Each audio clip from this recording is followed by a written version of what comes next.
Olá pessoal, meu colofe a todos, meu motumbá, meu mocuiô.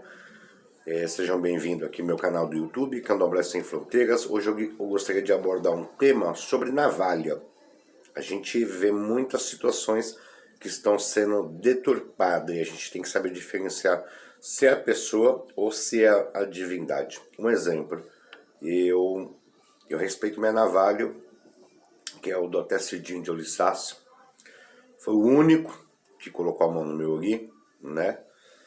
E depois eu dei continuidade, porque meu pai cufou, e automaticamente a gente precisa de um cuidado espiritual.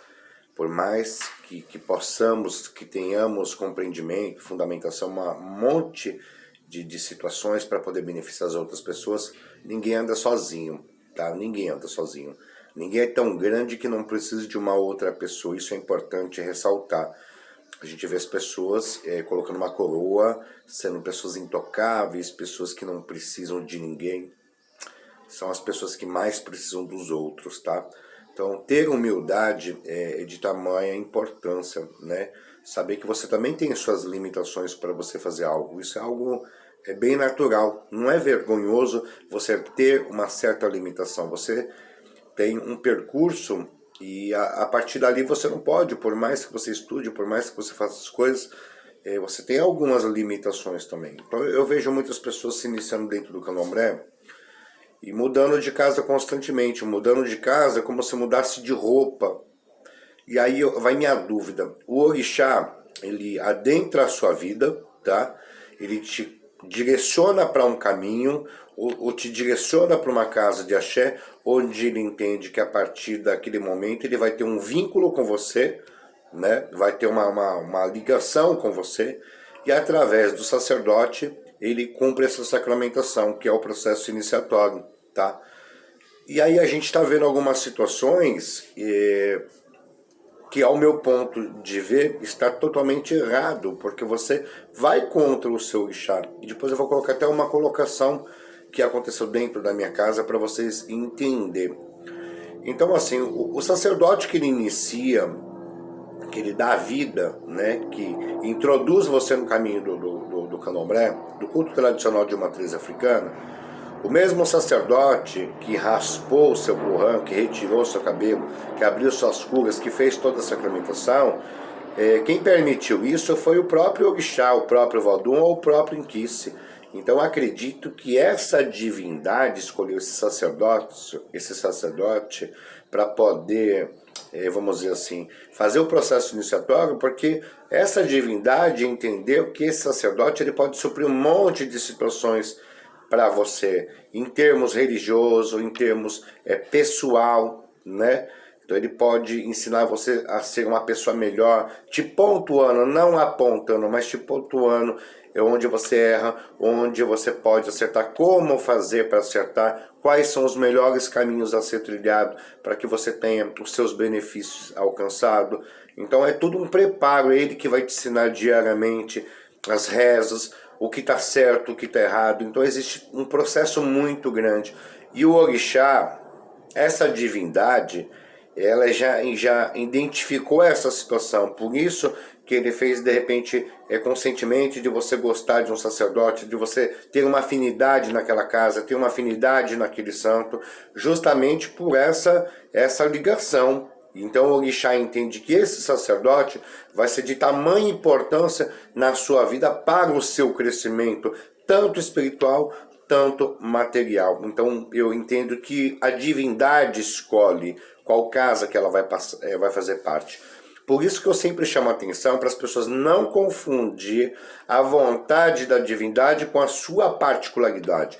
De repente eu posso entrar dentro de uma casa e eu me identificar com o sacerdote, mas talvez o meu orixá, a minha divindade não escolheu esse sacerdote para cuidar de mim espiritualmente. Então eu posso errar na escolha, eu posso passar com a minha vontade na frente dessa divindade. Então eu aconselho as pessoas que antes de adentrar dentro de uma casa, que elas passam um processo de aprendizado, que elas passam um processo de vivência dentro daquela casa, para ver se tudo aquilo que é ensinado, ela lhe faz bem, olhar a postura do sacerdote em relação a respeito, como ele respeita os seus filhos, como esse sacerdote, qual é a postura dele falando do candomblé, saber a história desse sacerdote, saber se ele sempre está à sua disposição para poder lhe ensinar.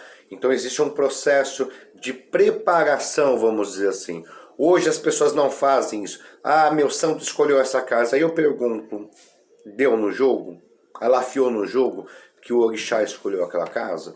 Mas você já está deduzindo, por você se afeiçoar por aquele sacerdote, que aquele orixá, que aquela divindade que habita internamente de você escolheu aquela casa. E aí é um grande risco para se cometer, escolher errado, e aí não vai dar certo. A espiritualidade não vai funcionar, porque você passou com a sua vontade na frente dessa divindade.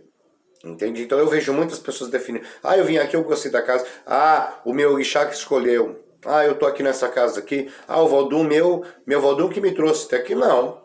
Quem te levou até lá, de repente, foi as suas próprias pernas. De repente, foi a sua afeição pelo aquele sacerdote. Mas isso não significa que a sua divindade lhe deu um aval e ele falou assim, não, é realmente aqui. Então, procurar jogar com sacerdotes, procurar ter opiniões, procurar aprender sobre a espiritualidade, aprender o que o candomblé ele pode te proporcionar, o que o candomblé ele vai exigir de você, se você vai estar apto para cumprir com todos os sacramentos, cumprir com a sua responsabilidade com a religiosidade. Isso é de tamanha importância. Você tem que entrar em um local onde você tem que ter a ciência e a consciência se aquilo que vão exigir de você, você vai ter condição de cumprir tudo aquilo que vai ser exigido de você.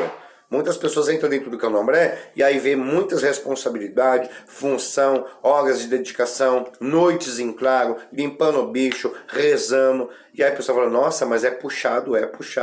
Porque antes de você se iniciar, você não procurou se informar.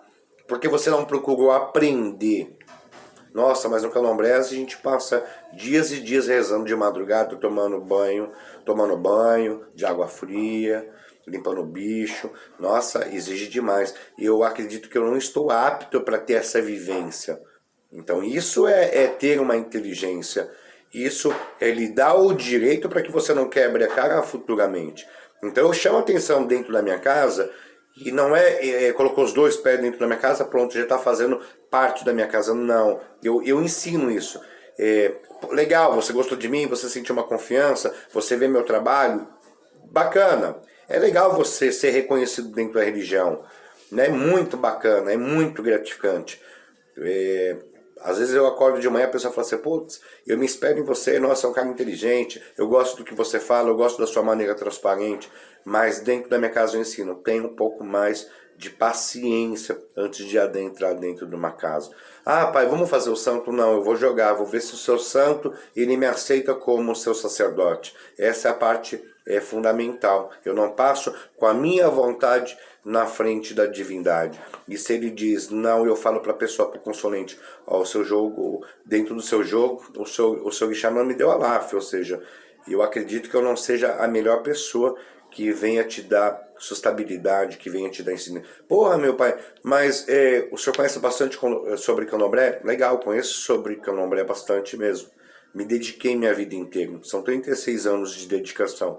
Mas entre ter a minha dedicação, o orixá ele vê algo a mais lá na frente. De repente, algo eu não vou poder te dar.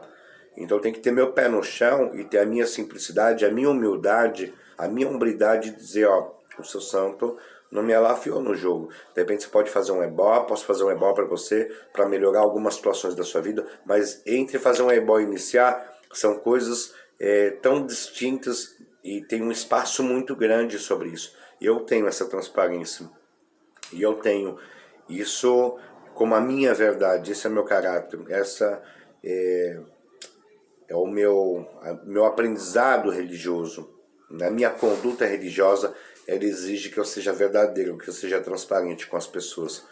E eu sinto um prazer enorme de fazer isso, por mais que eu seja apontado e julgado. A questão da navalha, eu comentei, eu alonguei um pouco esse vídeo para vocês entenderem o tamanho da responsabilidade que é você se iniciar. Hoje, assim, eu vou iniciar uma pessoa, o orixá me escolhe. Amanhã, essa pessoa ela tem uma particularidade, até uma vaidade, que ela não foi alcançada. De repente, eu não ostentei essa vaidade, a pessoa já começa a me olhar que eu não sou aquele sacerdote que tão bom assim, o quanto que ela achou quando ela entrou dentro da minha casa. Então, amanhã ela já vai estar numa outra. E aí eu pergunto, essa divindade está respondendo na mão da outra pessoa, amanhã não está nessa pessoa, amanhã está respondendo numa outra. E aí eu começo a questionar, será que o orixá ele é tão burro? Será que o nosso Vodun ele é tão burro de fazer a sua escolha, de achar um sacerdote charlatão, de achar um sacerdote que não tem respeito com a espiritualidade? Será que o Vodun, o Inquice, o orixá, ele é tão burro que ele não consegue ver tudo isso? Porque eu tenho que entender que o orixá, baseado nesses relatos, o orixá é burro, porque ele te levou numa... Ah, eu entrei numa casa, eu não conhecia nada, e aí de repente o cara é mó charlatão.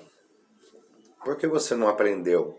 Por que você não deu tempo e esperou o seu momento certo? Por que você não jogou com vários sacerdotes antes de entrar dentro de uma casa, se precipitando e fazendo tudo? Então hoje eu vejo a pessoa viva. Dentro do jeje não temos adocho, tá? Não temos adocho. Então não temos a situação de colocar a mão no ori, de ter uma mão quente ou uma mão fria no ori, como tem dentro do Angola e como tem dentro do Keton. A mão viva. Essa mão viva, o certo, ela deveria ser retirada quando o sacerdote ele vem a cufar, quando ele vem a falecer. Então não pode ter uma mão de morto, não pode ter uma mão de vume na sua cabeça. Então aí você procura uma outra pessoa para retirar essa mão fria e novamente colocar uma mão quente, uma mão que tenha vida, que possa te dar sustentabilidade, que venha te proporcionar o bem-estar. Mas a mão de vume só se tira quando o sacerdote ele vem a falecer.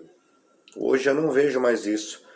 Hoje eu vejo as pessoas, eu iniciei naquela casa, não deu certo, aí eu dei continuidade. E aí eu pergunto, qual é a vontade do orixá? Você está respeitando a vontade dessa divindade? Às vezes você pode ter particularidade, dificuldade com o sacerdote, sim. Nada é perfeito dentro do candomblé. Nada é perfeito dentro do candomblé. Eu chamo a atenção do meu filho, ele pode ficar chateado, mas além de ter essa chateação, de ter essa situação pessoal, existe o sagrado que é muito mais importante. A vontade do orixá. De repente eu posso não ter vontade, porque eu fiquei chateado com o meu sacerdote dele ter chamado minha atenção, mas é da vontade do orixá estar presente naquela casa. E você antecipa essa situação. O que você faz? Você coloca a sua vontade, a sua opinião na frente do que o sagrado escolheu para a sua vida. Será que isso é certo? Então, é para isso que eu chamo a atenção. E hoje eu vejo as pessoas e se iniciaram numa casa, de repente amanhã está numa outra casa, deu continuidade, a pessoa está difamando, está caluniando a pessoa que iniciou, porque ele é marmoteiro. Se ele é um marmoteiro, você também é um marmoteiro. Se esse sacerdote ele é marmoteiro, você é muito mais marmoteiro do que ele, porque teve uma divindade que respondeu naquele ato. E aí eu vou lhe questionar, quem estava ali, o orixá ou você fingindo que estava de orixá? Tem duas opções. Ou a sua vaidade, ela está inflamada, tá? E você está difamando o sacerdote devido à sua vaidade, ou você é marmoteiro que você não estava de orixá, você não estava de vodum, você não estava de inquice, você estava de equê, meu querido. Você estava fingindo que estava com o orixá. Tem duas situações. Porque se a sua divindade escolheu esse sacerdote, eu entendo que esse sacerdote ele está apto para cuidar da sua espiritualidade, cuidar da sua particularidade, te dar um bom direcionamento. Agora, a pessoa raspada, fica 5 anos, 10 anos numa casa, amanhã a pessoa sai e diz assim, o pai de santo é marmoteiro, nossa, que eu descobri marmotagem. Nossa, você descobriu a marmotagem e a sua divindade não viu isso? Antes de colocar a cabeça, abaixar a cabeça para retirar o currão, tirar o cabelo? para abrir as curas, para introduzir o axé. Será que essa divindade não viu isso? Será que ele é tão burro assim? Não, ele não é tão burro assim. Então cuidado, porque quando você aponta a pessoa que te raspou, a pessoa que te adochou, a pessoa que abriu a cura, que fez todo o sacramento, tome cuidado, porque quando você aponta o sacerdote, chamando ele de marmoteiro, você está assumindo que você é um marmoteiro também. Porque a sua divindade compactuou com toda essa suposta marmotagem que você diz. Vamos respeitar o sacerdote que te iniciou. Vamos respeitar a sua navalha. Hoje as pessoas criam história, criam alusões, entende? Porque deu obrigação numa outra casa, e aí ele esquece toda a sua trajetória. Se você não consegue respeitar a sua ancestralidade, você não vai respeitar ninguém dentro do candomblé. Se você não consegue respeitar a sua navalha, que é a sua ancestralidade, que é o seu ancestral, porque quando ele está te raspando, ele está louvando toda a ancestralidade dele, ele está louvando o pai dele, está louvando o bisavô, o tataravô, até chegar na sua matriz. Ele está fazendo um processo de louvação para a sua ancestralidade no seu ori, entende? Ele está louvando toda a sua ancestralidade para depositar um axé no seu ori. Então não trata-se só do pai de santo, trata-se do pai dele, do avô, do bisavô, do tataravô. Então tem uma sequência de pessoas atrás disso tudo. Então respeitar. Hoje eu vejo as pessoas mudando de axé. E aí, se o cara ele foi iniciado numa casa, ele diz que aquele sacerdote ele é marmoteiro, o marmoteiro é ele. E se ele está numa outra casa, eu reafirmo que essa pessoa não está de santo, ela está de equê. Porque o santo não faz parte dessa vaidade, dessa hipocrisia que você está tendo de você apontar e difamar quem te raspou, quem lhe apresentou o candomblé e para quem fez todo o sacramento para que hoje você fizesse parte dessa religiosidade, tá bom? Eu vejo muito isso. E hoje as pessoas tiram a mão do Pai de Santo antes de ele morrer. Será que isso acontece? Marmotagem, não acontece. Eu vejo o orixá numa outra casa, de repente o sacerdote, ele vai visitar aquela casa, o orixá passa pelo Pai de Santo que te iniciou e não coloca a cabeça no chão para trocar bênção. Esse orixá não vai dar um abraço no Pai de Santo. Ou seja, será que essa divindade, ela não reconhece tudo que foi feito para ela? Se hoje você está dentro do candomblé, você deve a esse sacerdote. Será que esse orixá ele não tem um carinho por essa pessoa? A pessoa está de equê, marmotagem, não está de santo. Porque você pode ter o problema que você tiver com o Pai de Santo. Essa divindade tem a obrigatoriedade de reconhecer quem te iniciou. Isso é uma forma que o orixá respeita esse Pai de Santo. E se o Pai de Santo ele dá um abraço nessa divindade, mostra a responsabilidade desse sacerdote com o orixá, indiferente de mágoa, entende? Então é um teste para duas situações, tanto para o filho de santo como para o sacerdote. Será que esse Pai de Santo ele vai deixar sua vaidade de lado e ir lá abraçar aquele orixá? Será que o sacerdote vai ter essa humildade? Será que o filho de santo vai ter a humildade de colocar a cabeça no pé do seu Pai de Santo, pedir a bênção dele, e pedir a bênção à sua ancestralidade? Será que ele vai fazer isso? Tem que estar observando. Hoje não tem mais isso. Hoje o cara nasce dentro da minha casa, amanhã já está numa outra casa, como se nada tivesse acontecido, como se no ori dele nada fosse plantado, amanhã já é lavado, amanhã tem uma pessoa tomando conta, e depois tem uma outra, depois tem uma outra. Eu conheço pessoas que passou mais de 10 casas de santo, gente. Será que nenhuma casa presta? Será que só esse filho de santo presta? Meu pai dizia que um mau filho de santo ele vai ser um mau filho em todas as casas, não somente na minha, mas na sua. Antigamente tinha uma postura de um sacerdote, quando um filho chegava dentro da sua casa, ele dizia assim: você é iniciado, sou de qual casa que você é? E aquele pai de santo procurava conversar com outro sacerdote para saber o que tinha acontecido. Hoje fala dinheiro, entendeu? Hoje pai de santo não pergunta, ele não vai conversar com seu irmão de santo, com seu mais velho ou com o pai de santo, para saber o que aconteceu, para aquela pessoa venha adentrar na sua casa e quer saber do seu dinheiro. Ah, aquele cara é marmoteiro. Hoje é assim que funciona. É assim que funciona. Ah, foi feito tudo errado, o cara é marmoteiro, vem aqui que vai arrumar tudo. Sabe por quê? Por causa do rorô, do aqué. Do aqué da bió, como diz uma cantiga de Vadum Azansu. Do dinheiro que me dão. Entende? A gente começa a observar. Hoje, o pai de santo não é aquele pai de santo de caráter que liga. Entende? Oi, tudo bem, querido? Um rapaz veio me procurar assim, uma moça veio me procurar, ela disse que faz parte, o que aconteceu? Para saber se eu vou colocar você dentro da minha casa. De repente tem uma estruturação muito boa, com filhos de santo muito bom. E eu corro o risco de colocar uma laranja podre dentro da minha casa. E ela vai estragar todas as outras laranjas. Então isso é uma antecipação do pai de santo para ele saber também quem ele coloca dentro da casa dele. Entende? Eu acho que você tem que ouvir as duas partes, depois para dentro de um jogo, para saber se você pode acolher essa pessoa.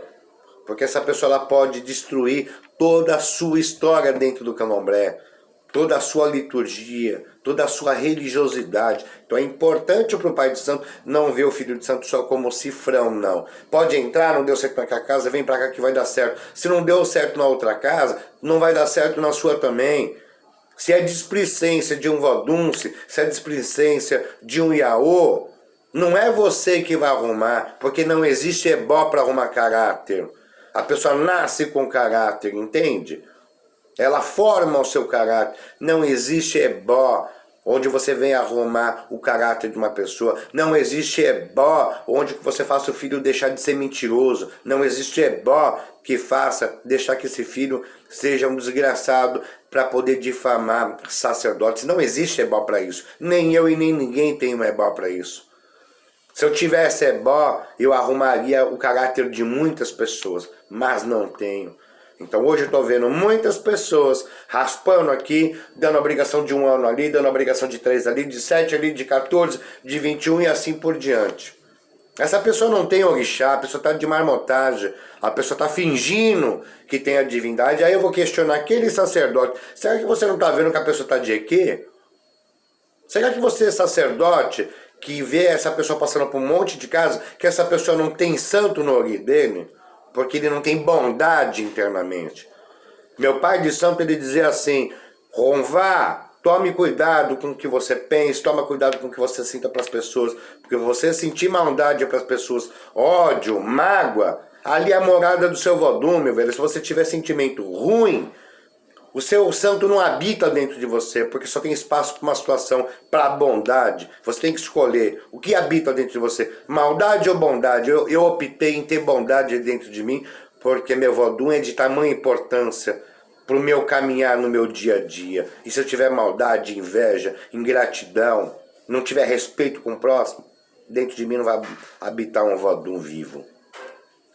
Então, eu sou de um Vadum vivo chamado Vadum Azansu Gerulu. Então eu tenho que observar o que eu penso, tenho que observar o que eu sinto. Eu tenho que tomar muito cuidado. Então a gente está vendo muita marmotagem. Tá? Antigamente a pessoa se iniciava numa casa e ficava lá 30, 40 anos. A pessoa só saía daquela casa para poder abrir o seu barracão, mas mesmo assim ele continuava fazendo parte daquela casa. Ele mantinha, hoje não se mantém mais. Hoje você inicia uma pessoa, você não sabe o que vai ser daqui a 1 ano. Porque hoje tem muita vaidade dentro do candomblé. O filho quer que o pai de santo baba ovo, que passe a mão nas coisas erradas dele. Hoje o filho de santo não aceita ser apontado pelo pai de santo. Você está errando, está errado. Eu não aceito esse tipo de coisa. Se você não arrumar a sua postura, você não vai fazer parte do meu axé. Hoje a pessoa, sabe o que ela não se importa mais com isso, sabe por quê? Porque cada esquina tem um barracão de candomblé. Antigamente não era assim. Antigamente, os pais de santo tinham vergonha na sua cara e não pensavam só na parte de dinheiro. Se você saía de uma casa, você não conseguia entrar dentro de uma outra casa. porque você não tinha abertura, porque quando você colocasse o pé numa outra casa, na mesma hora o pai de santo ligava, falava assim, oi meu irmão, tudo bem? Estou com seu filho aqui de santo, o que aconteceu, meu velho, dentro da sua casa? E dependendo daquilo que o pai de santo falava, ele falava assim, meu filho, procura outra casa que aqui na minha casa você não vai fazer parte. Aí ele ia para uma outra, antigamente tinha poucas casas, e era mais fácil organizar a questão do candomblé. Hoje se perdeu a situação. Hoje, se eu ligar pro pai de santo e falar assim, ó, esse cara que tá entrando na sua casa, ele é um pilantra. Esse cara fez uma sacanagem dentro da minha casa, assim, meu pai, então tá bom. Amanhã ele tá dando a obrigação dele, tá arrancando o dinheiro dele. Ele não tá respeitando. Ele não tá respeitando o mais velho. Ele não tá respeitando o seu igual. Ele tá dando importância pro Iaô, sabe por quê? Porque o Iaô que paga suas contas. Então a gente tem que rever os conceitos dentro do candomblé, porque mudou bastante. Desculpa eu estar me alongando nesse vídeo, mas é de tamanho importância para poder explicar isso. Isso é marmotagem, não existe. Na minha casa, eu tinha um rapaz que estava com uma obrigação, eu tive um problema particular com ele. E ele falou assim, vem buscar meu santo. Eu falei, tá feito, querido. Vai lá, pega a sua velhinha, acende pro seu pai, para ele pagar uma canjica para colocar em cima dele, esfria a canjica para colocar em cima, cobrir com um pano branco. Você pode levar o seu santo, é seu. Esse menino fez toda essa situação. E aí eu tô vendo que essa pessoa está demorando. E aí ele parou, saiu do Sabagi, estava ali perto do Rondeme, e o santo com o santo na mão. Sabe o que ele fez? Ele me deu todas as suas particularidades. Aí quando eu peguei aquilo, ele me levou de novo pro quarto e mandou eu colocar no lugar de novo. Quando eu desliguei essa pessoa do santo, eu falei assim, o seu santo não permitiu. Tinha umas pessoas lá fora lá que não gostaram, entendeu? Nossa, que merda. Aí eu pergunto, puta, que merda mesmo? Será que não é sua vaidade inflamando? Será que não é sua vaidade? Será que não é sua particularidade o que você acha que está criando dificuldade com esse pai de santo? Você entende? O santo me pediu isso. Ele colocou a sua particularidade, colocou o ibá dele na minha mão e me levou lá para dentro e falou que não queria sair da minha casa. Você entende? E eu estava chateado com esse filho de santo e esse filho de santo estava chateado comigo por uma situação fora de barracão. Entende? E em momento nenhum eu falei assim, não meu velho, eu não vou cuidar de você não. Sabe o que eu fiz? Eu coloquei minha cabeça no pé desse Valdum e agradeci. Pedi agô. E sabe o que eu pedi para a divindade? Eu falei, meu pai, que o Senhor acalante esse coração e acalante o meu também. Para que essa mágoa, ela se disperse e a gente possa conviver em harmonia. Para que eu possa dar continuidade a cuidar do Senhor. Essa foi minha postura. E assim coloquei. Depois, a pessoa ensinava o fundamento para ele, para colocar uma folha embaixo da língua e não virar. E aí foi lá, fez isso e levou o santo. E com o passar do tempo, essa pessoa falou assim, eu passei em outras casas e não me ensinaram o que o senhor me ensinava, eu posso voltar? Pode sim, filho, axé. Um bom filho a casa torna, entende? Até o próximo vídeo, um beijo no coração de vocês, espero que vocês tenham gostado, não esqueça de ativar o sininho, compartilhar, tá? E até o próximo vídeo, um beijo, que meu Pai nos abençoe a todos.